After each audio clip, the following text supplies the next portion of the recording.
Hello guys. So today we are going to discuss to analyze your business studies paper. CUT का business studies का paper हम लोग analyse करने जा रहे हैं एंड मेरे पास सेट ए है. आई हैव सेट ए. आपके पास अलग अलग सेट के पेपर होंगे बट आपका क्या है, पेपर सबका सेम है. क्वेश्चंस कब कुछ के इधर होंगे, कुछ के बाद में होंगे, तो आप लोग उसके अकॉर्डिंग मैच कर लीजिएगा. ठीक है, तो चलिए हम लोग स्टार्ट करते हैं अपने पहले क्वेश्चन से. तो देखिए यहाँ पे क्या लिखा है. Identify the principle of management where Tyler pioneered in the introduction of method of scientific inquiry into the domain of management practice. तो टायलर ने क्या आपका, इन्होंने पूछा है कि देखिए टायलर ने आपका मेथड ऑफ साइंटिफिक इंक्वायरी के लिए क्या बताया था. तो हमारे पास चार ऑप्शंस हैं. पहला बताया science not rule of thumb, harmony not Discord, cooperation not individualism and development of each and every person to the greatest efficiency and prosperity. तो देखिए हमारे को क्या बताया था, science not rule of thumb बताया था आपके टायलर जी ने. ठीक है, अभी सेकेंड क्वेश्चन है हमारा, match list 1 with list 2 on the management principle. ठीक है, on the basis of the management principle. तो देखिए क्या है, पहला ओबीडियंस टू ऑर्गेनाइजेशनल रूल. ये क्या होगा, देखिए यहाँ पे क्या बता रहे हैं, कीवर्ड्स पकड़िए. ओबीडियंस की बात कर रहे हैं आपसे, तो यहाँ पे क्या होगा आपका, डिसिप्लिन होगा. यहाँ पे क्या होगा, डिसिप्लिन होगा. एंड देन आपका क्या बताया, one boss for every individual employees. हर एक इंडिविजुअल एम्प्लॉय के लिए एक बॉस होगा. तो यहाँ पे हमें क्या पता है, यूनिटी ऑफ कमांड होगी. जहाँ पे हर एक एम्प्लॉय के लिए एक इंडिविजुअल बॉस होगा, हमारी वहां पे क्या होगी, यूनिटी ऑफ कमांड होती है. एंड देन बताया क्या, one head and one plan. आपका पर प्लान के हिसाब से एक हेड पर्सन होगा. तो वहां पे हम कहा जाएंगे, यूनिटी ऑफ डायरेक्शन. यानी इसका क्या हो गया, इसका ये हो गया, आपका ए का क्या हो गया, थर्ड हो गया. बी का क्या हुआ, बी का आपका हो गया इंडिविजुअल, क्या one boss for individual employees, ये आपका फोर्थ. एंड सी का आपका फर्स्ट हो गया. एंड डी का remuneration should be just and equitable. तो रेम्यूनरेशन, और यहाँ पे क्या बता रहे हैं, जस्ट एंड इक्विटेबल होनी चाहिए. और यहाँ पे क्या बता रहे हैं, रेम्यूनरेशन ऑफ एम्प्लॉइज. तो यानी ये क्या हो गया आपका, ये हो गया डी का सेकंड. तो देखिए आइए इसमें देखते हैं क्या बता रखा है इन्होंने. ये आपका है, देखिए ऑप्शन दे रखे हैं. ए का हमारा था थर्ड, ए का थर्ड, बी का फोर्थ, सी का फर्स्ट एंड डी का सेकंड. यानी हमारा ऑप्शन नंबर 4. ठीक है,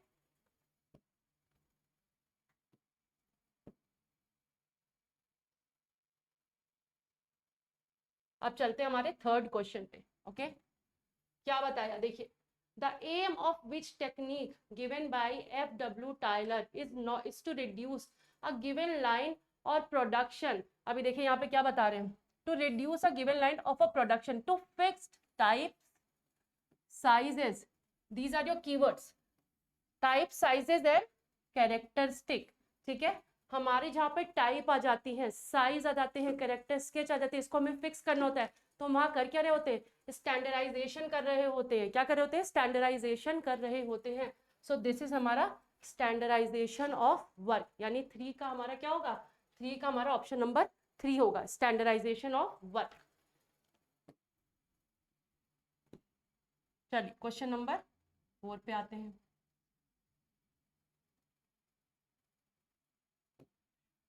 फिर बताया, देखिए match list 1 with list 2 on the basis of management principle. Management principle के बेसिस पे हमें इसको क्या करना है, मैच करना है.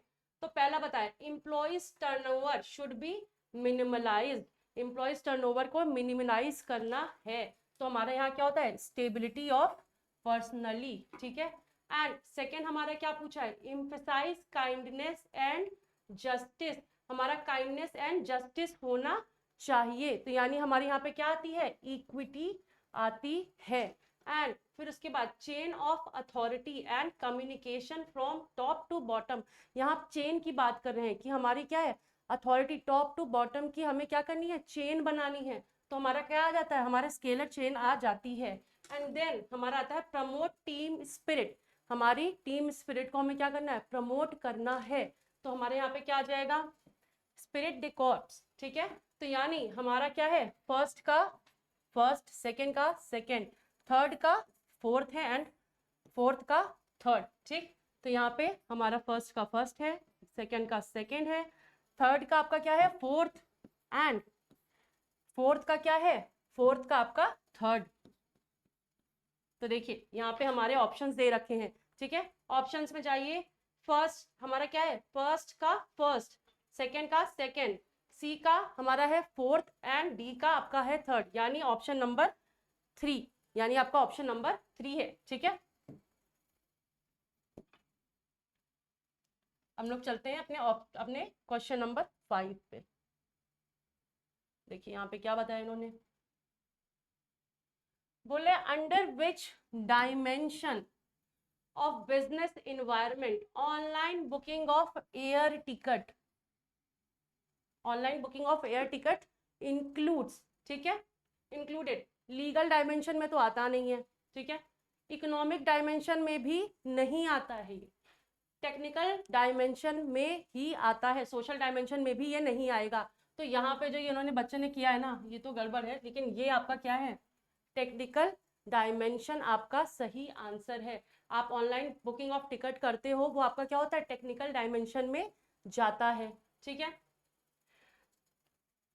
फिर आप कहता है which of the following is an example of economic environment, economic environment में money supply in economy, constitution of the country, life expectancy and population shift, ठीक है। तो हमारा क्या है, देखो इकोनॉमिक इन्वायरमेंट पूछा गया है, कॉन्स्टिट्यूशन तो आपका कहाँ से हो गया, आपका लीगल में आ गया, population shift and life expectancy ये आपका सोशल में आ गया, इकोनॉमिक्स में कौन सा जाएगा, मनी सप्लाई इन इकोनॉमी, यानी हमारा क्वेश्चन नंबर 6 का आंसर होगा 1। क्वेश्चन नंबर 6 का हमारा 1 हो गया। अब आते हैं, which of the following is an example of legal environment, legal environment किस चीज की बात की, लीगल इन्वायरमेंट की बात कर रहे हैं, ठीक है। तो हमें पता है लीगल इन्वायरमेंट में हमारा क्या जाता है, कोई एक्ट्स बनता है, कोई रूल बनता है, ये सारे हमारे कहाँ जाते हैं, लीगल इन्वायरमेंट में जाते हैं, ठीक। तो पहला इन्होंने बताया डेथ बर्थ रेशियो, ये हमारा लीगल इन्वायरमेंट में नहीं जाता है, ठीक। ट्रेड यूनियन एक्ट, यहाँ पे क्या वर्ड आ रहा है, एक्ट आ रहा है, ठीक है। और यहाँ पे क्या है, लीगल इन्वायरमेंट पूछा गया है, तो यहाँ पे आपका क्या आएगा, ट्रेड यूनियन एक्ट। देखिए बाकी सारे भी देख लीजिए ना, प्रिवेलिंग पॉलिटिकल सिस्टम ये भी नहीं आता है, एंड पब्लिक डेट ये भी नहीं आएगा। हम लोग को पता है लीगल एनवायरनमेंट में क्या आते हैं, एक्ट्स रूल्स वगैरह आते हैं, तो यहाँ पे हमारा क्या आ गया, ट्रेड यूनियन एक्ट आ गया।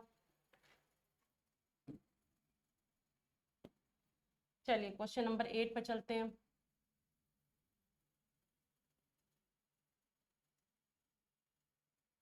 देखिए क्वेश्चन नंबर 8 में इन्होंने पूछा है which of the following does not, क्या बोला है, डज नॉट बोला है, ठीक है, does not correct sketch of business environment, ठीक है।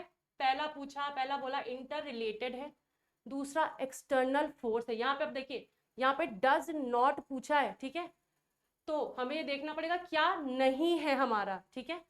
हमारा इंटर रिलेटेडनेस होता है, एक्सटर्नल फोर्सेस भी होते हैं, रिलेटिविटी भी होती है, क्या नहीं होता है, मार्केट ओरिएंटेशन एंड प्रोडक्शन, ये हमारा मार्केटिंग मिक्स में चला जाता है। मार्केट ओरिएंटेशन एंड प्रोडक्शन हमारा बिजनेस एनवायरनमेंट के कैरेक्टर स्केच नहीं होते हैं, ठीक है। चलिए अब आगे देखते हैं question number 9।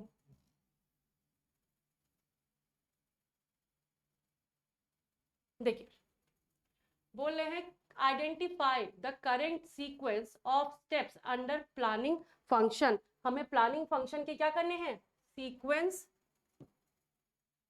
Correct sequence identify करने हैं। तो पहला बताया सेटिंग ऑब्जेक्टिव है, दूसरा क्या है identifying the alternative course of action, तीसरा इन्होंने बोला developing premises, evaluating alternative course of action. तो पहला हमारा क्या होता है, पहले तो हम देखो सबसे पहले ऑब्जेक्टिव ही सेट करते हैं, देखो पहला तो सही बता रखा है, ऑब्जेक्टिव सेट करते हैं। दूसरा क्या करते हैं, दूसरा फिर हम लोग प्रेमाइस अपना डेवलप करते हैं, ऑब्जेक्टिव सेट करके फिर क्या करेंगे, ये फर्स्ट नंबर पे आ गया ये सेकंड नंबर पे आ गया, ठीक है। फिर उसके बाद हम लोग क्या करते हैं, identify the alternative course of action. हमारे ऑल्टरनेटिव कोर्स ऑफ एक्शन क्या होंगे, हम उसको आइडेंटिफाई करेंगे। देखो पहले तो हमने क्या किया, पहले अपना ऑब्जेक्टिव सेट कर लिया, फिर हम लोग क्या है उस ऑब्जेक्टिव को लेके चलेंगे एंड देन क्या करेंगे, हमारे प्रीमाइसेस को डेवलप करेंगे। तो हमारा प्रीमाइसेस डेवलप हो गया, आप क्या करेंगे, हम ऑल्टरनेटिव कोर्स ऑफ एक्शन देखेंगे एंड फोर्थ आपका क्या हो गया, evaluating alternative course of action. पहले आइडेंटिफाई करेंगे फिर इवेल्युएट करेंगे, यानी ये क्या हो गया, ये आपका हो गया फोर्थ, ठीक है। तो 1 3 2 4 यानी आपका क्या है, आपका ए हो गया, C and then B and D. तो ए सी बी डी हमारा सही आंसर होगा।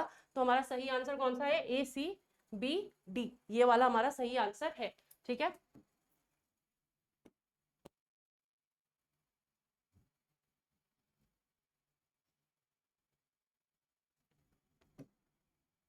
फिर आते हैं हम लोग,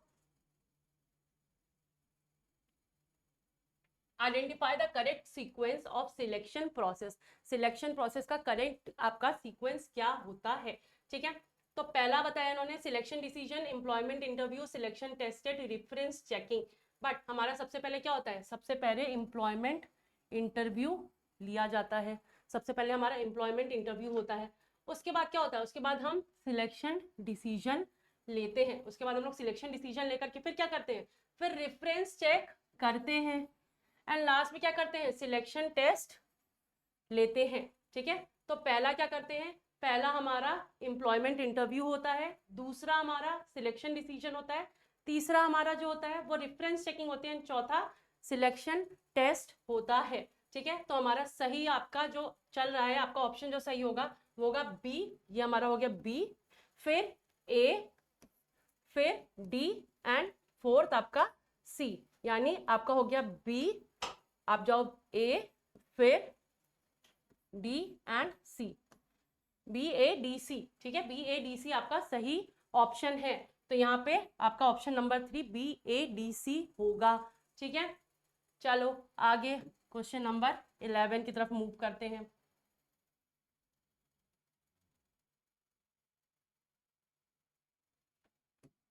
देख क्वेश्चन नंबर 11 में क्या बोला है, it is a joint programme of training in which educational institute and business firms cooperate, identify the method of training. तो बोला है देखिए कौन सा है, इट्स अ जॉइंट प्रोग्राम, ऐसा प्रोग्राम जहां पे क्या होता है, एजुकेशनल इंस्टीट्यूट और बिजनेस फर्म कोऑपरेट करते हैं, ठीक है। तो किसमें कोऑपरेट करते हैं, जॉइंट प्रोग्राम ऑफ ट्रेनिंग। देखो ये आपका कीवर्ड है ट्रेनिंग, तो ये कहाँ जाएगा, देखिए ये आपका जाएगा आपका इंटर्नशिप ट्रेनिंग में जाएगा। इंटर्नशिप ट्रेनिंग हमारी ऐसी होती है जहां पे क्या करते हैं, educational institute and business firm आपके बच्चों को ट्रेन करते हैं, ये एक जॉइंट प्रोग्राम होता है। तो ये हमारा आएगा इंटर्नशिप ट्रेनिंग, ठीक है।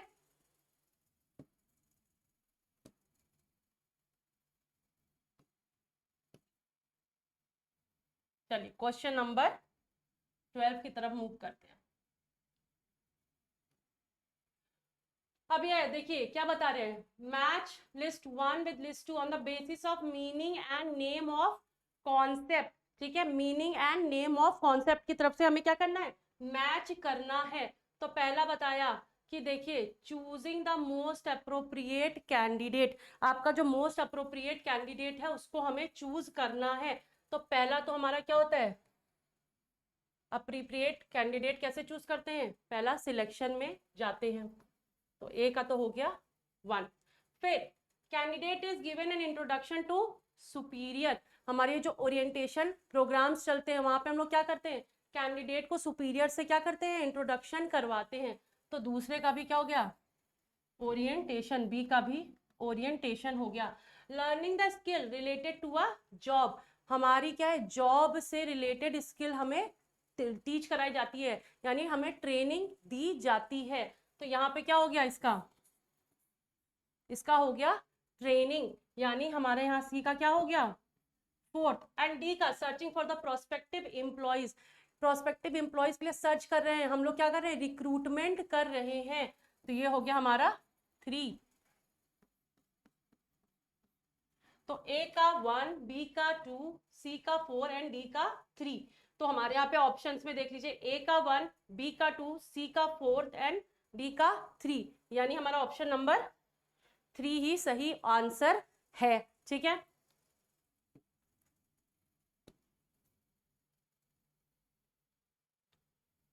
चलिए क्वेश्चन नंबर 13 पे आते हैं। क्या पूछा क्वेश्चन नंबर 13 में? Which of the following is a process of incitement or inducing subordinate to act in a desired manner to achieve organizational goal? ठीक है, देखो यहाँ पे दो कीवर्ड्स दे रखे हैं, इंसाइटमेंट एंड इंड्यूसिंग। ठीक है, इंसाइटमेंट एंड इंड्यूसिंग क्या करे, सबॉर्डिनेट को डिजायर मैनर में एक्ट करने के लिए, डिजायर मैनर में एक्ट करने के लिए हम इंड्यूस कर रहे हैं, यानी सामने वालों को क्या कर रहे हैं, मोटिवेट कर रहे हैं। हम उनको इंड्यूस कर रहे हैं, इंसाइट कर रहे हैं, उनको मोटिवेट कर रहे हैं। तो ये हमारा कहाँ जाएगा, मोटिवेशन में जाएगा। ठीक है, ये हमारा मोटिवेशन में जाएगा, लीडरशिप में नहीं जाएगा। ठीक, अब देखो क्या बताया, find the correct sequence of needs as given by Maslow in his need hierarchy theory. ठीक है, आपका नीड हायरार्की थ्योरी में सही आपको सीक्वेंस देखना है।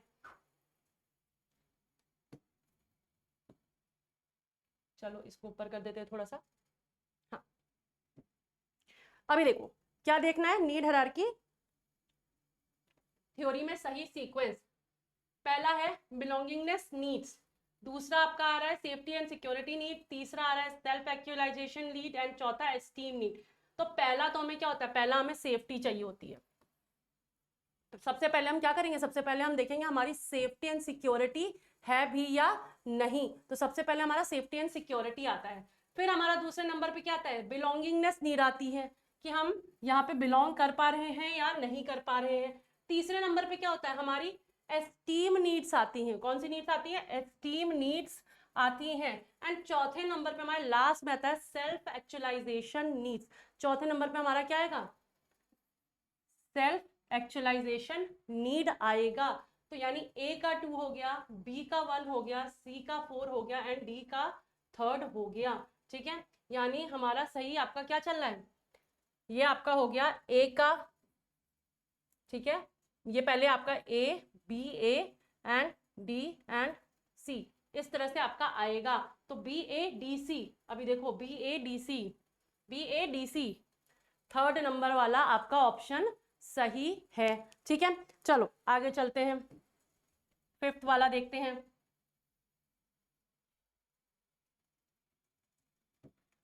चलो फिफ्थ का देखो, फिफ्थ वाले में बताया है dash is a process of influencing the behaviour of people by making them strive voluntarily towards achievement of organizational goal। ठीक है, अभी देखो यहाँ पे क्या बताया है, यहाँ पे एक इन्होंने वर्ड यूज किया है, वो क्या है, इन्फ्लुएंसिंग द बिहेवियर। ठीक है, ये आपका कीवर्ड्स है। हमें क्या करने थे, हमें एमसीक्यूज में बेसिकली कीवर्ड्स ढूंढ करके ही यहाँ पे क्वेश्चन सॉल्व करने थे। एंड यहाँ पे हमारा कीवर्ड क्या है, इन्फ्लुएंसिंग द बिहेवियर। ठीक है, तो इन्फ्लुएंसिंग द बिहेवियर क्या होता है, आपका लीडरशिप में आता है, मोटिवेशनल में नहीं आता। ठीक है, तो हमारा सही आंसर क्या होगा, लीडरशिप होता है। 15 का आपका 3 होगा सही आंसर। ठीक है, हमारा लीडरशिप क्या करता है, लीडर क्या करता है, वो इन्फ्लुएंस करता है एंड आपको क्या करता है, आपको गोल अचीव करने में इन्फ्लुएंस करके हेल्प करता है ऑर्गेनाइजेशन की। ठीक है, चलो आगे देखते हैं question number 16।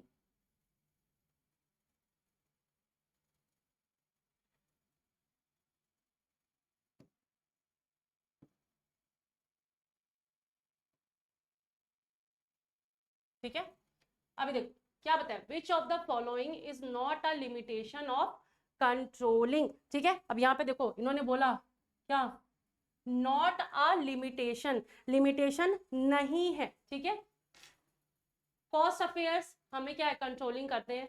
Resistance from employ, ये भी इसका भी कंट्रोलिंग कर होता है। Ensure order and discipline and little control over external fact. देखो ये तीन जो हमारे है ना ऑप्शन, ये तो आपके लिमिटेशंस होते हैं। आपका लिमिटेशन कौन सा नहीं होता है, ये आपका आंसर नंबर जो 3 है ना, यानी आपका जो ensure order and discipline, this is not a limitation of controlling, ये कंट्रोलिंग का लिमिटेशन नहीं होता है।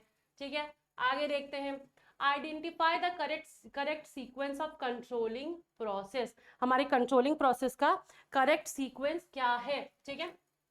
तो पहला बताया analysis deviation, measurement of actual performance, setting up standard and companies of actual performance with standard, compare the comparison of actual performance with standard. तो देखो सबसे पहला हम क्या करते हैं, सबसे पहले तो हम क्या करते हैं, स्टैंडर्ड सेट करते हैं, सबसे पहला काम हमारा हो गया स्टैंडर्ड सेट करना। फिर क्या करते हैं, measurement of actual performance, actual performance को हम मेजर करते हैं कि हमारी जो परफॉर्मेंस है वो एक्चुअली कहाँ तक पहुंची है। फिर हम क्या आते हैं, फिर हम आते हैं कंपेयर करने में, कहाँ आते हैं, कंपेयर करते हैं एक्चुअल परफॉर्मेंस विद स्टैंडर्ड, जो आपकी एक्चुअल परफॉर्मेंस है स्टैंडर्ड के साथ कंपेयर करते हैं। एंड लास्ट में हम लोग क्या करते हैं, एनालाइज करते हैं, लास्ट में हम एनालाइज करते हैं, ठीक है।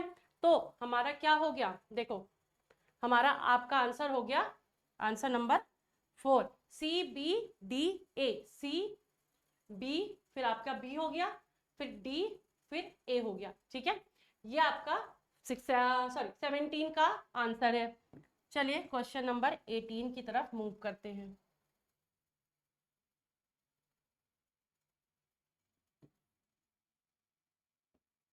चल क्वेश्चन नंबर 18 में बोला है क्या, only 5% increase in labour cost may be more troublesome than a 15% increase in postal charges, identify the concept point out in the statement, ठीक है। हमारा क्या है, हमारे बता रहे हैं ये कि 5% इंक्रीज हुआ है कहाँ, हमारे लेबर चार्ज में, लेकिन वो ज्यादा क्या है, ट्रबलसम है 15% इंक्रीज इन पोस्टल चार्ज में। तो हमारा ये कौन सा स्टेटमेंट होगा, ये हमारा होगा क्रिटिकल पॉइंट कंट्रोल, हम लोग क्रिटिकली पॉइंट को कंट्रोल कर रहे हैं।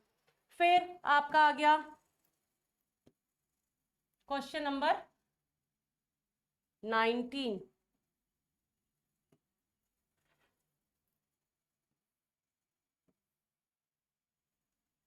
ठीक है। क्वेश्चन नंबर 19 हो गया हमारा, क्या बता रहे हैं, identify the function perform by financial market from the following statement, ठीक है।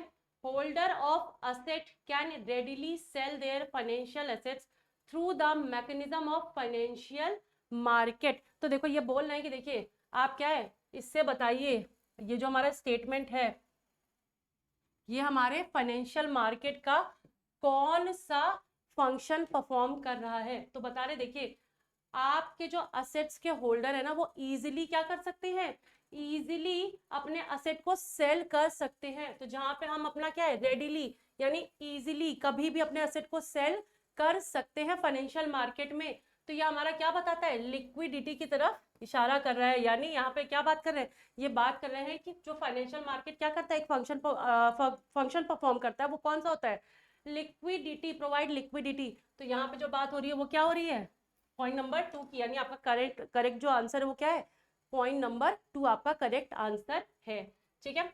अब देखिए 20 पे क्या बता रहे हैं, if the following parties are not satisfied by the order of dash they can appeal against such order to the state commissioner on the grounds or facts within a period of 45 days from the date of order। तो हमें ये पता है क्या, यहाँ पे क्या होगा, लोकल अब सॉरी डिस्ट्रिक्ट कमीशन, जब हमारा डिस्ट्रिक्ट कमीशन का ऑर्डर होता है तो हम कहाँ वहां पे अपील करते हैं, हम जाकर के स्टेट कमीशन में अपील करते हैं against the order of district commission, ठीक है। तो यहाँ पे जो आंसर होगा वो क्या होगा, आंसर नंबर 1, आपका जो आंसर नंबर पॉइंट नंबर 1 है वो आपका आंसर होगा। फिर चलिए क्वेश्चन नंबर 21, थोड़ा सा ठीक, क्या बता रहे हैं देखिए, identify the importance of consumer protection discuss in the following line, business organization make money by selling goods and providing services to the consumer, thus consumer from an important group amongst the many stakeholder of the business, and like other stakeholder their interest has to be taken care of। यानी ये बता रहे हैं कि देखिए हमारे जहाँ पे हमारा जो कंज्यूमर प्रोटेक्शन होता है, बिजनेस ऑर्गेनाइजेशन में क्या होता है, हम गुड्स वगैरह बेच रहे हैं कंज्यूमर को, इसलिए कंज्यूमर भी हमारा क्या है, amongst the many stake holder के साथ साथ, यानी दूसरे स्टेक होल्डर के साथ साथ हमारा हमारा जो कस्टमर है ना, वो भी क्या है, लाइक अदर शेयर होल्डर, इनके भी इंटरेस्ट को प्रोटेक्ट करना चाहिए। तो ये हमारी क्या हो गई, ये हमारी सोशल रिस्पॉन्सिबिलिटी हो गई कि हम बाकी लोगों के साथ साथ क्या है, साथ साथ इनका भी राइट्स प्रोटेक्ट करके चल रहे हैं, कंज्यूमर का भी राइट्स प्रोटेक्ट करके चल रहे हैं। That is our social responsibility. चलिए नेक्स्ट देखते हैं।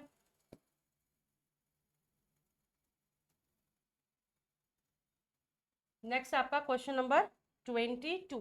देखिए 22 में क्या बोला, identify the consumer rights. The consumer has the freedom to access variety of product at competitive price.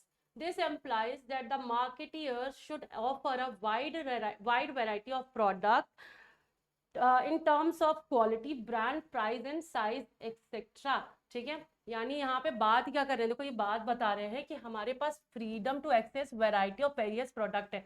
ठीक है, यानी हम क्या है, कई सारे प्रोडक्ट हमारे पास, हम क्या कर सकते हैं, हम कोई भी प्रोडक्ट जा करके परचेज कर सकते हैं, ये हमारे पास फ्रीडम है। तो हमें क्या है, हमें अश्योर है, हमें ये अश्योरिटी प्रोवाइड कीजिए कि हमें क्या है, हम अलग तरीके की quality, brands and price and size, जैसा भी हम चाहते हैं ना वैसा प्रोडक्ट हमारे पास मिले। तो ये हमारा क्या हो गया, ये हमारा हो गया राइट टू बी अश्योर्ड। इसका आंसर होगा 3। ठीक है, पॉइंट नंबर 3 इसका आंसर होगा क्वेश्चन नंबर 22 का। ठीक है, अब 23 पे आते हैं। देखो क्या बता रहे हैं, the identify the method of flotation in primary market wherein a company sells security and block at agreed price to a broker। आपकी क्या है, आपके ब्रोकर को अग्रीड प्राइस पे ये सिक्योरिटी बेच रहे हैं, तो वो हम कहाँ जाते हैं, ऑफर फॉर सेल पे जाते हैं। कहाँ जाते हैं, ऑफर फॉर सेल पे जाते हैं। ठीक है,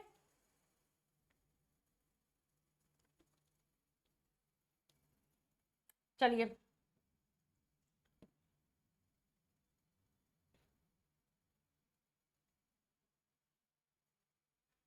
फिर देखिए यहाँ पे क्या बताया, यहाँ पे भी मैचिंग वाला आ गया। तो बता रहा है लिस्ट 1 को लिस्ट 2 के हिसाब से in the meaning and their terms, इनके मीनिंग एंड टर्म्स के अकॉर्डिंग हमें क्या करना है, मैच करना है। ठीक है, तो पहला आ गया हमारा राइट टू कमांड। ठीक है, आपका राइट टू कमांड कहाँ जाता है, ये आपका हो गया ए। ठीक है, अथॉरिटी में जाता है आपका राइट टू कमांड। अब दूसरा हो गया obligation to perform the task. हमको एक टास्क दिया गया है और हमें उसको क्या है, परफॉर्म करना ही करना है, दैट इज अवर रिस्पॉन्सिबिलिटी। तो हमारे ये क्या हो गया, रिस्पॉन्सिबिलिटी हो गई। अब देखिए क्या बता रहे हैं, अकाउंटेबिलिटी, यानी हम अकाउंटेबल हैं, हमारे साथ कुछ गलत हुआ सही हुआ तो हम उसके अकाउंटेबल है, यानी हमें क्या करना है, हमें आंसर वहां पे देना है। तो that is our C. And then business management hierarchy, यानी आप शुरुआत से आपका टॉप लेवल से, मिडिल लेवल से एंड लोअर लेवल के मैनेजमेंट को आप क्या है, आप हायरार्की बना करके उनको काम सौंप रहे हैं। तो that is our delegation. CDAB। ठीक है, CDAB, यानी आपका पॉइंट नंबर आपका क्या होगा, पहला थर्ड, सी का आपका ए का क्या हो गया, थर्ड, बी का पॉइंट नंबर क्या हो गया, फोर्थ, सी का पॉइंट नंबर क्या हो गया, 1 एंड डी का पॉइंट नंबर क्या हो गया, 2। 3 4 1 2, 3 4 1 2 आपका देखो 3 4 1 2 आ रहा है ऑप्शन नंबर 4 में। ठीक है, 3 4 1 2 आपका ऑप्शन नंबर 4 में आ गया, तो ये आपका सही मैच है। ठीक है,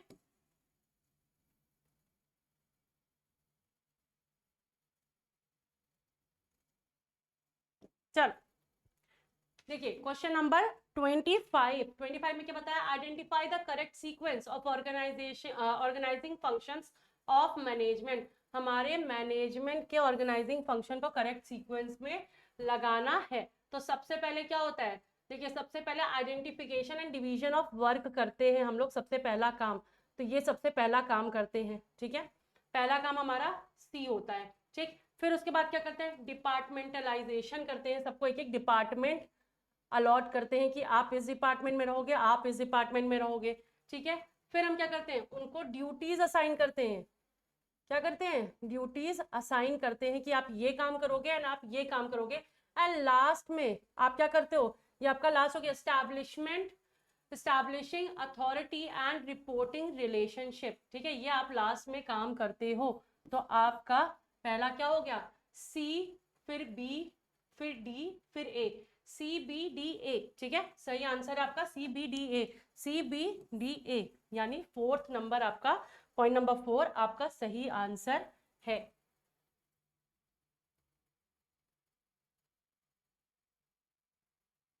चलो देखो क्या बोला, the formal organization can be better understood by a study of its feature which are as follow। ठीक है, it specify the relation amongst various job positions and the nature of their interrelationship। this clarifies who has to report whom। ठीक है, यहाँ पे क्या बता रहे हैं, आपको बोलने की देखिए किस तरह से आप क्या है, आपकी जॉब पोजीशन है एंड आपका नेचर ऑफ वर्क है, तो आप किसको रिपोर्ट करोगे ये आपको पता होना चाहिए। फिर बता रहे it means achieving the goal objective, sorry it means to achieve the objective specified in the plan as it laid down the rule and procedure essential for their achievement. तो ये तो नहीं होता बेटा, देखो। फिर independent channels of communication without specifying direction of flow of information are developed by the group members. ये भी नहीं होता फॉर्मल ऑर्गेनाइजेशन में। फिर क्या होता है, it is deliberately design by the top management to facilitate the smooth functioning of the organisation.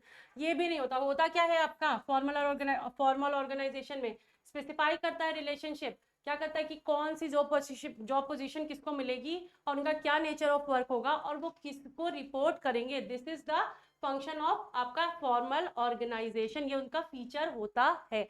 ठीक है, देखो नहीं सॉरी रुको, ये आपका ये होता है, एक मिनट,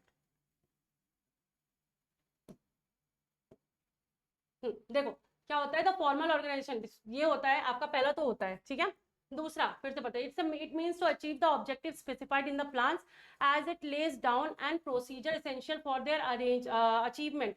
हाँ देखो ये भी करते हैं, क्या करते हैं कि आपके जो अचीवमेंट है उसको क्या है, उसको लेट डाउन करते हैं, प्लान के अकॉर्डिंग चलते हैं। ये भी हमारा फॉर्मल ऑर्गेनाइजेशन में होता है कि हम ये भी काम करेंगे। फिर क्या बताया, फिर बताया कि आपका इंडिपेंडेंट चैनल ऑफ कम्युनिकेशन बताते हैं विदाउट स्पेसिफाइंग। देखो without specifying the direction of flow नहीं बोलते हैं, वो लोग क्या करते हैं, वो लोग प्रॉपर फ्लो बताते हैं, किधर से कहाँ आपको किस तरह से काम करना है, आपकी इंफॉर्मेशन किस तरह से मूव होगी, टॉप से आपकी क्या होगी, टॉप से मिडिल, मिडिल से लोअर। तो ये चीज तो नहीं आती। एंड देन आपका क्या होता है, is deliberately design by the top management to facilitate the smooth functioning. देखो फॉर्मल ऑर्गेनाइजेशन की यही तो खास बात होती है, क्या होता है, टॉप मैनेजमेंट बताता है कि आपके मिडिल मैनेजमेंट को क्या काम करना है एंड मिडिल क्या कहता है, लोअर को बताता है क्या काम करना है। तो इससे क्या होती है, स्मूथ फंक्शनिंग होती है ऑर्गेनाइजेशन की। तो यानी हमारा डी भी होता है, तो होता कौन सा नहीं है, सी हमारा नहीं होता है। तो हमारा करेक्ट आंसर क्या होगा, ए बी एंड डी होगा। हमारा correct answer A B and D होगा। तो यहाँ पे हमारा correct answer A B and D, हाँ ये होगा आपका करेक्ट आंसर।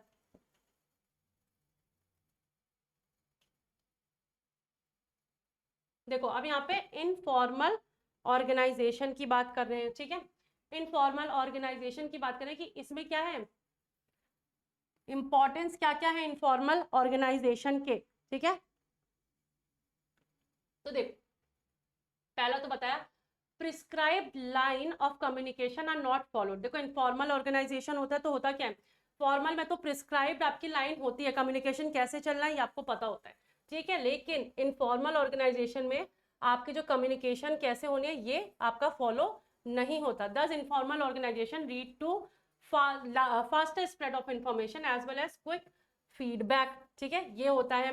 फिर हमारा क्या होता है, it helps to fulfil the social needs of the member and allow them to find like minded people. This enhance their job satisfaction since it's give them sense of belongingness in the organization। हाँ भाई ये भी होता है।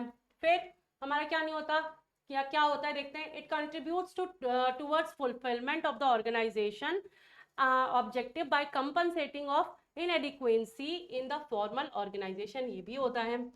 And फिर last है unity of command maintain through the establishment chain. ये तो कहाँ होता है, ये तो फॉर्मल वाले में होता है ना, इनफॉर्मल में थोड़ी ना होता है। यानी ए बी एंड सी ये हमारे तीन होते हैं, ठीक है, ए बी एंड सी, यानी क्वेश्चन आपका option number 2 A B and C होते हैं। डी वाला आपका फॉर्मल ऑर्गेनाइजेशन में होता है, इनफॉर्मल ऑर्गेनाइजेशन में नहीं होता, ठीक है।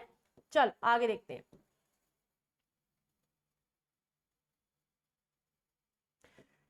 क्वेश्चन नंबर 28 कह रहे हैं, देखो identify the correct sequence. Sequence बताओ किसका, ट्रेडिंग एंड सेटलमेंट प्रोसीजर का करेक्ट सीक्वेंस बताओ। तो सबसे पहले क्या करते हैं, सबसे पहले तो अपन लोग डीमैट अकाउंट खोलते हैं ना, तो सबसे पहले हम लोग क्या करेंगे, डीमैट अकाउंट खोलेंगे, ठीक है। फिर उसके बाद हम क्या करेंगे, आपको ब्रोकर के साथ क्या करना पड़ता है, अग्रीमेंट साइन करना पड़ता है, broker client agreement. Demat account खोलने के बाद क्या करते हैं हम लोग, ब्रोकर क्लाइंट अग्रीमेंट साइन करते हैं। फिर उसके बाद क्या करते हैं, आपका ब्रोकर क्या करता है, आपको ले जा करके आपको स्टॉक एक्सचेंज में कनेक्ट करता है, ठीक है। एंड देन उसके बाद क्या करते हो, आप ऑफर देते हो एंड वो आपके ऑफर स्लिप को कंफर्म करता है। तो यानी सबसे पहले डीमैट अकाउंट ओपन करेंगे, फिर क्या करेंगे, साइन करेंगे broker client agreement, and then फिर हम लोग क्या करेंगे, ऑनलाइन जाएंगे एंड क्या करेंगे, मेन ब्रोकर क्या करेगा, ऑनलाइन जाएगा एंड मेन स्टॉक एक्सचेंज को कनेक्ट करेगा। यानी ये हमारा हो गया 3 एंड ये हमारा हो गया 4, ठीक है। तो यानी हमारा हो गया B A D and C, B A D C, यानी ऑप्शन नंबर 3, ठीक है। ऑप्शन नंबर 3 आपका करेक्ट सीक्वेंस है।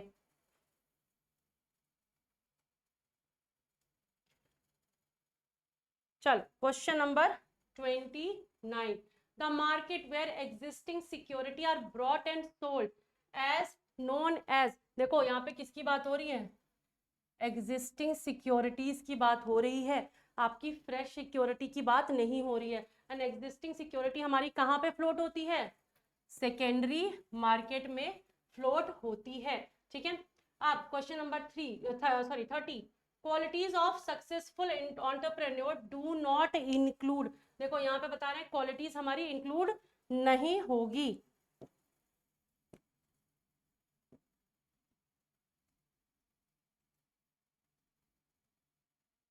ठीक है। हमारी क्वालिटीज कौन सी इंक्लूड नहीं होगी, इनिशिएटिव तो लेता ही है, ठीक है,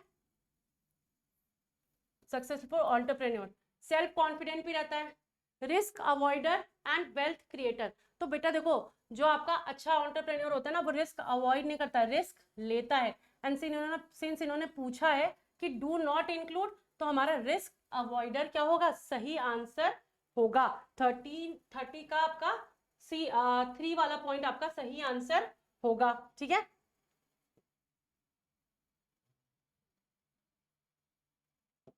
चलो सेबी के फंक्शन आइडेंटिफाई करते हैं, क्या बता रहे हैं, identify the function perform by SEBI. It control insider trading, take over bets and imposes penalty for such practice। ये हमारा कौन सा फंक्शन है, प्रोटेक्टिव फंक्शंस है, रेगुलेटरी फंक्शंस है, डेवलपमेंट फंक्शन है या प्रिवेंटिव फंक्शन है। तो ये हमारा क्या है, देखो कंट्रोल कर रहा है इनसाइडर ट्रेडिंग को और टेक ओवर बिट्स को और इम्पोज कर रहा है पेनाल्टीज। तो ये हमारा क्या कर रहा है, प्रोटेक्ट करके चल रहा है। यानी 31 का आपका आंसर होगा 1, ठीक है। 32 में आते हैं, financial management aims at choosing the best investment and financial alternative by focusing on their cost and benefits, its objective is to, ठीक है। आप क्या कर रहे हो, फाइनेंशियल मैनेजमेंट एम क्या कर रहा है, बेस्ट इन्वेस्टमेंट को चूज कर रहा है और बेस्ट फाइनेंशियल ऑल्टरनेटिव्स को चूज कर रहा है। फोकसिंग कहाँ कर रहा है, कॉस्ट बेनिफिट पे कर रहा है। तो यानी ये करना क्या चाह रहा है, increase the shareholders wealth, decrease the shareholder wealth, increase the shareholders capital और decrease the shareholders capital. तो बेटा यहाँ पे क्या करना चाह रहा है, increase the shareholders wealth करना चाह रहा है। यानी आपका आंसर 32 वाले क्वेश्चन का आंसर होगा increase the share holder share holder wealth, यानी आपका क्वेश्चन आपका ऑप्शन नंबर 1, ठीक है। चलो क्वेश्चन नंबर 33 पे आते हैं, क्या बोल रहे हैं 33, a proper matching of funds requirement and their availability is sought to be achieved by, ठीक है। आपका क्या मैचिंग फंड्स रिक्वायर्स हैं और इनकी अवेलेबिलिटी कैसे हम अचीव करते हैं, ठीक है। तो पहला बताया financial planning, financial control, capital budgeting, investment decision. तो हम लोग जो हमारे फंड्स रिक्वायर हैं और उनकी अवेलेबिलिटी, ये हम लोग कैसे करते थे, फाइनेंशियल प्लानिंग से अचीव करते हैं। तो फाइनेंशियल प्लानिंग यानी क्वेश्चन नंबर 33 का option number 1 is the correct answer. फिर आते हैं क्वेश्चन नंबर 34 पे। Debt is dash but is more dash for a business because the payment of interest and the return of principal is obligatory for the business. तो बोले देखो date is क्या है, cheaper होता है, but it is more risky for a business. ठीक है, आपका डेट होता है, क्या होता तो चीपर है, लेकिन क्या होता है, ज्यादा रिस्की होता है। ठीक है, क्योंकि उसमें पेमेंट ऑफ इंटरेस्ट एंड आपका क्या है, आपका जो प्रिंसिपल है वो ऑब्लिगेटरी होता है। तो हमारा इसका 34 का, हमारा क्वेश्चन नंबर 34 का आंसर है point number 1, cheaper and risky. ठीक है, चल आगे देखते हैं 35 question number. Coordination unifies unrelated interest into purposeful work activity, identify the nature of coordination. बोले देखिए ये क्या करती है, यूनिफाई करती है अनरिलेटेड इंटरेस्ट को क्या पर्पसफुल वर्क एक्टिविटी में करती है। तो बता रहे हैं क्या, coordination is a all pervasive function होता है, कोऑर्डिनेशन इज कंटिन्यूअस प्रोसेस होता है, या coordination ensures unity of action, या कोऑर्डिनेशन इंटीग्रेट्स ग्रुप एफर्ट। तो देखो बेटा यहाँ पे क्या होगा, यहाँ पे होगा coordination integrates group effort. Group effort करके ये क्या करते हैं, अनरिलेटेड इंटरेस्ट को पर्पसफुल वर्क एक्टिविटी में कन्वर्ट कर देते हैं। ठीक है, फिर आप कहेंगे क्वेश्चन नंबर 35 का आंसर क्या हो गया, आंसर नंबर 4। ठीक है, 36 का देखते हैं क्या बता रहे हैं। Aakash industry has installed a waste recycle plant in its premises and does not dump their waste material anymore। यानी आकाश इंडस्ट्री थी, इन्होंने क्या किया, इन्होंने वेस्ट रिसाइकल प्लांट बना दिया। ठीक है, एंड अपना सारा वेस्ट ये वहां ही डंप कर रहे हैं और कहीं डंप नहीं कर रहे हैं। This plant is providing employment to many people, identify the objective of management which the company is achieving by doing the aforesaid activity. देखो ये दो काम कर रहे हैं, पहला तो एक तो क्या है, एक तो अपने आसपास के एरिया को क्या है, साफ रख रहे हैं, एंड दूसरा ये एक और काम कर रहे हैं, क्या कर रहे हैं, ये एम्प्लॉयमेंट प्रोवाइड कर रहे हैं बहुत सारे लोगों को, ये लोगों को एम्प्लॉयमेंट भी प्रोवाइड कर रहे हैं। तो ये कर क्या रहे हैं, ये अपना सोशल ऑब्जेक्टिव फुलफिल कर रहे हैं। ठीक है, तो क्वेश्चन नंबर 36 का आंसर नंबर 1 आपका इज अ करेक्ट आंसर। ठीक है, चल आगे 37 देखते हैं क्वेश्चन नंबर। ठीक है, देखो 37 में क्या बोल रहे हैं, management always works by keeping an end result or aim of the organization. All activities of management are directed towards the end result. From the above statement, identify the feature of management। बोले इस statement से आप क्या है, आपका feature of management बताओ। तो ये पूछ क्या रहे, देखो बताया इन्होंने क्या कहते हैं, management always works keeping an end result, किसकी बात कर रहे हैं, एंड रिजल्ट की, या aim of the organisation. Aim of the organisation से हमें क्या समझ में आता है, गोल ओरिएंटेड की बात कर रहे हैं, गोल ओरिएंटेड प्रोसेस की बात हो रही है। एंड रिजल्ट एंड आपका क्या है, एम ऑफ द ऑर्गेनाइजेशन है। तो यानी यहाँ पे क्या आएगा, यहाँ पे आएगा management is a goal oriented process, यानी क्वेश्चन नंबर 37 का आंसर है 4। ठीक है, the key position of top level management is, top level management में कौन बैठता है, मैनेजिंग डायरेक्टर बैठते हैं, प्रोडक्ट मैनेजर बैठते हैं, मार्केटिंग मैनेजमेंट, प्लांट सुपरवाइजर। देखो ये दोनों तो क्या हो गए, मिड लेवल के हो जाते हैं, ये आपके लो लेवल में आते हैं सुपरवाइजर वाले। मैनेजिंग डायरेक्टर ही क्या होता है, टॉप लेवल पे जाता है, टॉप लेवल मैनेजमेंट पे आता है। तो यहाँ पे आपका 38 का करेक्ट आंसर है आंसर नंबर 1। ठीक है, point number 1 is your correct answer. ठीक है, चल क्वेश्चन नंबर 39। ठीक है, देखो क्वेश्चन नंबर 39 में क्या बताया है इन्होंने, match the list 1 with list 2। ठीक है, तो पहला बताया इंटेलिजेंट टेस्ट, आपका इंटेलिजेंसी टेस्ट। ठीक है, ये फिर आपका आया एप्टीट्यूड टेस्ट, फिर आपका personality test and trade test. ठीक है, तो पहला इंटेलिजेंट टेस्ट इन्होंने क्या बताया, indicator of personal capacity to develop होगा, या clues to personal emotion values होंगे। measure existing skill of the individual, indicator of personal learning ability and ability to make judgment. ठीक है, तो देखो यहाँ पे पहले इंटेलिजेंट टेस्ट का होगा indicator of personal capacity to develop, ठीक है। फिर आपका आता है एप्टीट्यूड टेस्ट, ठीक है। Aptitude test clues to personal emotion and values.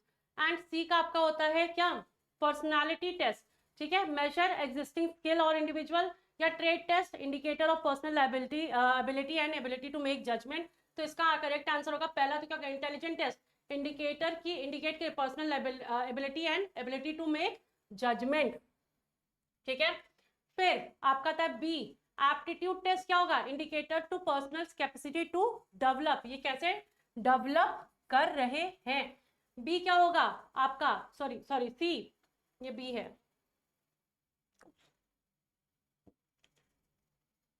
पहले का क्या है, दूसरे का एप्टीट्यूड टेस्ट है, इंडिकेटर ऑफ पर्सनल कैपेसिटी। तीसरे का क्या है, clues to personal emotion. And चौथे का क्या है, trait and measure of existing skill on the individual. यानी आपका इसका आंसर क्या है, आंसर नंबर 2 सही आंसर है, ठीक है। चल 39,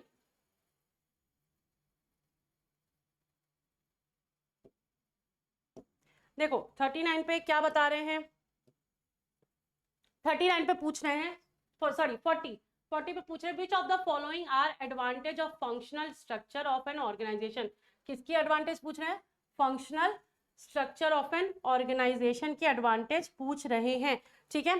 तो यहाँ पे हमारा क्या आता है, लीड्स टू ऑक्यूपेशनल स्पेशलाइजेशन, नहीं, place less exam emphasis on the organisational objective, promotes coordination and control with the department, increase and operational efficiency, ठीक है। तो हमारा क्या चीज होगा, देखो आते देखते, लीड्स टू ऑक्यूपेशनल स्पेशलाइजेशन करता है, ये तो करता है।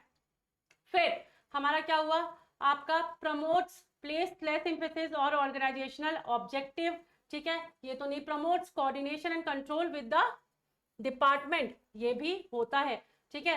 एंड देन आपका इंक्रीज ऑपरेशनल एफिशिएंसी, ये भी होता है। तो यानी हमारा करेक्ट आंसर कौन सा होगा, आपका ए हो गया, सी हो गया एंड डी हो गया, A C and D, this is our correct answer. 14 का थर्ड वाला आपका करेक्ट आंसर होगा, ठीक है।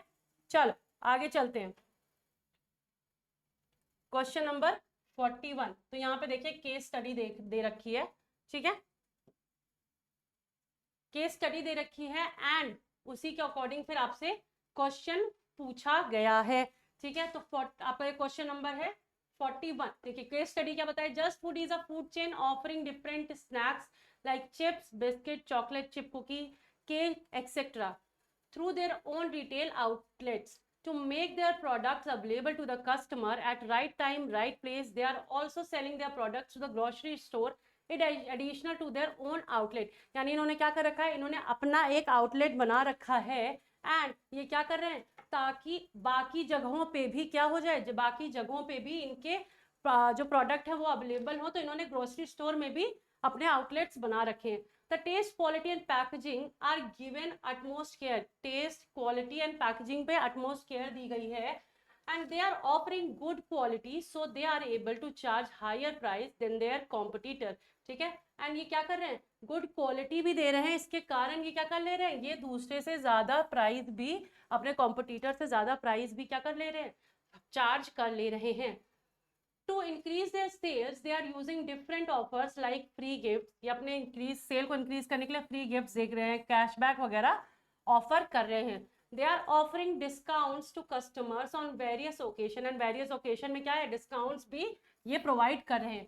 All this consideration have made Just Foodie a complete success and इन सब के कारण Just Foodie क्या हो गई है, सक्सेसफुल हो गई है and they are able to win over different competitors in the market and their market share is rising continuously. and ये इससे क्या है, ये अपने competitor से जीत गए हैं और उनके क्या है, मार्केट शेयर भी बढ़ रहे हैं, ठीक है। अब देखो, in the above case Just Food is using various variables of marketing mix. Identify the variable used in the following statement. अभी देखो पहला स्टेटमेंट है जो इनका वो क्या है, to make their product available to the customers or consumer at the right time, right place, and they are also selling their product to grocery stores in addition to their own outlets. ये हमारा क्या कर रहे हैं, ये हर जगह अपने चीज को, अपने प्रोडक्ट को क्या कर रहे हैं, डिस्ट्रीब्यूट करना चाह रहे हैं. तो यानी ये यहाँ पे क्या कर रहे हैं, ये यहाँ पे फिजिकल डिस्ट्रीब्यूशन कर रहे हैं. ठीक है, तो क्वेश्चन नंबर 41 का आंसर है पॉइंट नंबर 4. ठीक है, अब आगे देखो.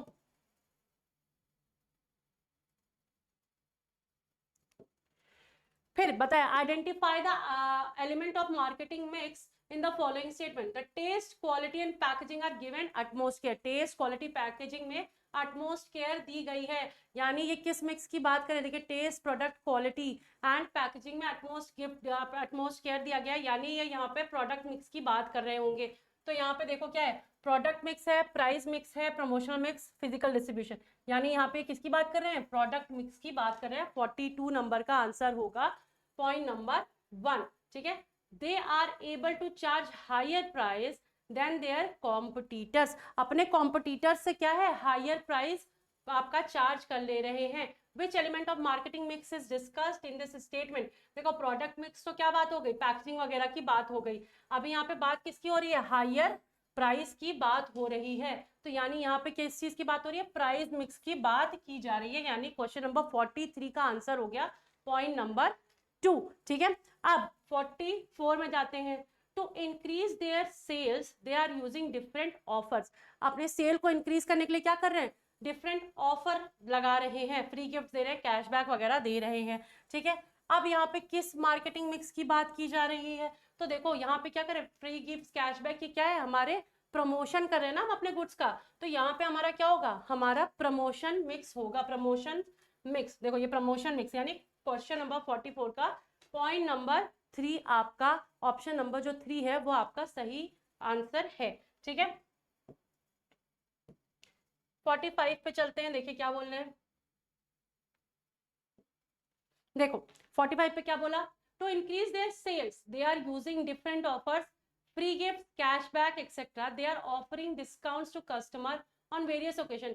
विच टूल, अब यहाँ पे टूल की बात की जा रही है. देखो प्रमोशन मिक्स के टूल की बात की जा रही है. ठीक है, which tool of promotion mix, किसकी बात हो रही है, टूल की, is used in the given statement. ठीक है, यहाँ पे देखो एडवर्टाइज तो नहीं कर रहे हैं फ्री गिफ्ट्स वगैरह दे करके, पर्सनल सेलिंग भी नहीं कर रहे हैं, पब्लिसिटी भी नहीं आ रही है. आ क्या रहा है, सेल्स प्रमोशन. ठीक है, सेल्स प्रमोशन कर रहे हैं, ये फ्री गिफ्ट्स और कैशबैक दे करके सेल्स प्रमोशन करना चाह रहे हैं. तो क्वेश्चन नंबर 45 का option number 2 is your correct answer.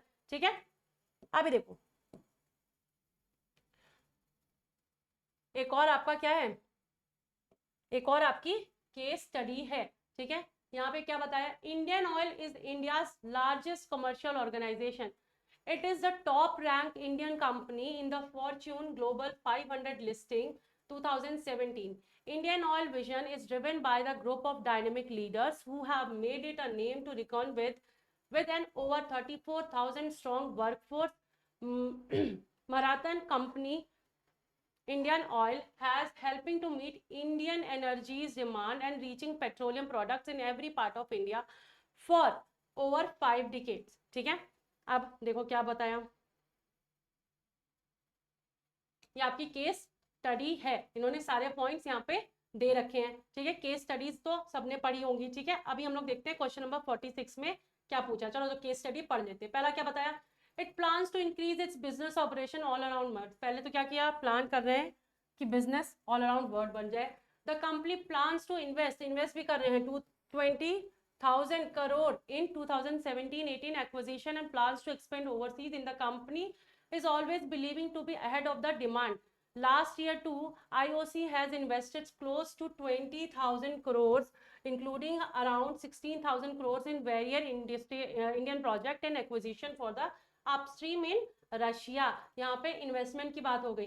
The company believe that if goals are well defined, employees are aware of what the organization has to do and what they must do to achieve these goals. ठीक है, यहाँ पे इन्होंने बताया कि देखिए गोल well defined होंगे ना तो हमारे एम्प्लॉयज क्या है, अवेयर रहेंगे कि हमें क्या चीज अचीव करनी है. changes and or event cannot be eliminated but they can be anticipated. बोले देखिए चेंज और इवेंट्स चेंज होते हैं, एलिमिनेट नहीं कर सकते लेकिन हम एंटिसिपेट तो कर ही सकते हैं. And managerial responsible responses to them can be developed. Policy formation serves as the best basis of the coordination, the activities and efforts different division, department and individuals. And fifth इन्होंने बताया it helps in avoiding confusion and misunderstanding. Manager can look into future and make a choice from amongst various alternative course of action. आपके पास अलग अलग alternative course of action है, manager क्या कर सकता है, उनको चूज कर सकता है. ठीक है. अब क्वेश्चन नंबर 46 में देखो क्या पूछ रहे हैं, ये हमारी हो गई केस स्टडी. ठीक है. क्वेश्चन नंबर 46 में हमने बोला identify the function of management highlighted in the above figure. देखो सारी चीजें क्या बताई जा रही है, सब चीजें बता रहे हैं कि हम ये चीज करने की सोच रहे हैं, हम ये चीज करने की सोच रहे हैं, हमने इन्वेस्टमेंट करने की सोची है, हमने क्या कर रखा है, हमने पॉलिसीज डेवलप करने की सोची है. यानी ये कर क्या रहे हैं, ये प्लानिंग कर रहे हैं. देखो ऑर्गेनाइजिंग, स्टाफिंग, डायरेक्टिंग तो हो गया, यहाँ पे ये कर क्या रहे हैं, ये फ्यूचर प्लानिंग कर रहे हैं. यानी यहाँ पे हमारा 46 का सही आंसर है पॉइंट नंबर ऑप्शन नंबर 4. ठीक है. प्लानिंग की बात हो रही है यहाँ पे. फिर 47 में देखो क्या बता रहे हैं. If the goals are well defined, employees are aware of what the organization has to do and what they must do to achieve these goals. Identify the significance of managerial function highlighted in this statement. बोले बताइए क्या आपके managerial function की बात हो रही है, कौन से मैनेजरियल फंक्शन की बात हो रही है. तो यहाँ पे बता रहे हैं देखो गोल वेल डिफाइंड है ना, तो हम अपने ऑर्गेनाइजेशन को, हम बाकी इंप्लॉइज को बता सकते हैं, डायरेक्ट कर सकते हैं कि क्या करना है और क्या नहीं करना है. हम क्या कर सकते हैं, डायरेक्ट कर सकते हैं. तो यानी यहाँ पे डायरेक्शन की बात हो रही है. तो देख लेते हैं यहाँ पे क्या बताया इन्होंने. फैसिलिटेट डिसीजन मेकिंग, नहीं फैसिलिटेट डिसीजन मेकिंग तो नहीं बात कर रहे हैं. Reduce overlapping and wasteful activities, नहीं. रिड्यूस रिस्क ऑफ अनसर्टेनिटी, ये भी नहीं कर रहे हैं. यहाँ पे क्या कर रहे हैं, प्रोवाइड कर रहे हैं क्या, डायरेक्शन. यानी 47 का फोर्थ नंबर आपका क्या है, option number 4 is your correct answer. ठीक है. अभी देखो 48 में क्या पूछा है, चेंजेस और event can not be eliminate. इन्होंने बोला देखिए हमारे जो चेंजेस है ना इवेंट के, वो तो एलिमिनेट हो नहीं सकते हैं. ठीक है. जो हमारा इवेंट आने वाला है वो सब एलिमिनेट नहीं हो सकते. हो क्या सकता है, हम उसको एंटिसिपेट कर सकते हैं.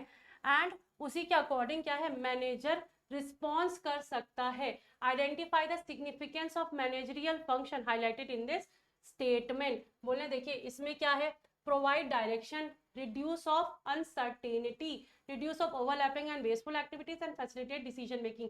तो reduce of uncertainty यानी मैनेजर, देखिए यहाँ पे बता रहे हैं मैनेजर क्या है, आपके जो इवेंट्स है उनको क्या है, मिटिगेट तो नहीं कर सकते, एलिमिनेट तो नहीं कर सकते, लेकिन क्या कर सकते हैं, उसका एंटिसिपेशन करके एक आप प्लान ला सकते हैं. आप क्या कर सकते हो, आप एंटिसिपेट कर सकते हो और उसी के अकॉर्डिंग रिस्पॉन्स कर सकते हो. तो यहाँ पे हम कर क्या रहे हैं, हम लोग रिड्यूस कर रहे हैं रिस्क ऑफ अनसर्टेनिटी को. ठीक है. फिर आता हमारा क्वेश्चन नंबर 49. देखो 49 में इन्होंने क्या बोला कि policy formation serves as the basis of coordination the activities and efforts of the different divisions, department and individuals. It helps in avoiding confusion and misunderstanding. बोले देखो पॉलिसी फॉर्मेशन से क्या होता है, कोऑर्डिनेशन बहुत अच्छे से होता है. एंड यहाँ से क्या होता है, डिफरेंट जो डिविजन्स होते हैं ना, वो क्या कर लेते हैं, डिविजन्स, डिपार्टमेंट, इंडिविजुअल्स, ये सारे क्या है अच्छे से एक्टिविटी कोऑर्डिनेट कर पाते हैं. और ये हेल्प क्या करता है, अवॉइडिंग कंफ्यूजन एंड मिसअंडरस्टैंडिंग को भी हटा देता है. Identify the significance of managerial function highlighted in this statement. ठीक है. तो यानी यहाँ पे इन्होंने बोला देखो जब आपका क्या होगा, जब आपका कोऑर्डिनेशन अच्छे से होगा ना, आप क्या करोगे, आप चीजें अच्छे से कर पाओगे, आप वेस्टफुल एक्टिविटीज में अपना टाइम वेस्ट नहीं करोगे. तो देखो डिसीजन मेकिंग नहीं है, reduce risk of uncertainty, provides direction and reduce overlapping and wasteful activities. तो हमारा क्वेश्चन नंबर 4, हमारा जो आप आंसर नंबर 4 है. ठीक है. 49 का हमारा ऑप्शन नंबर 4 हमारा करेक्ट आंसर है, क्योंकि इसी के थ्रू क्या करते हैं, देखो आपका कोऑर्डिनेशन होगा तो आप क्या करोगे, आप ओवरलैपिंग नहीं करोगे और वेस्टफुल एक्टिविटीज भी नहीं करोगे, उसको रिड्यूस करने की कोशिश करोगे. ठीक है. एंड हमारा लास्ट क्वेश्चन है वो क्या है, देखो पढ़ते हैं. Manager can look into future into the future and make a choice from amongst various alternative course of action.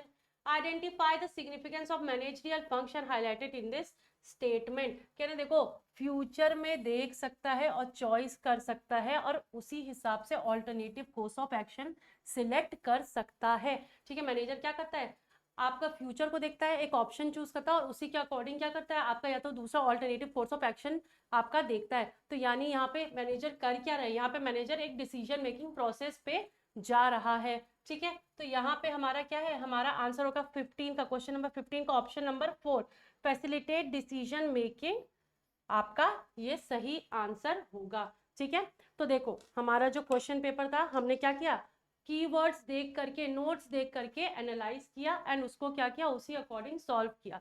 ठीक है, हर चीज में आपको क्या करना पड़ता है, आपका क्वेश्चन पेपर में कीवर्ड्स होते हैं जो आपको ढूंढने होते हैं एंड उसी अकॉर्डिंग आपको सॉल्व करना होता है. तो हमने यहाँ पे क्वेश्चन पेपर में कीवर्ड्स देखे एंड उसी अकॉर्डिंग क्वेश्चंस सॉल्व किए.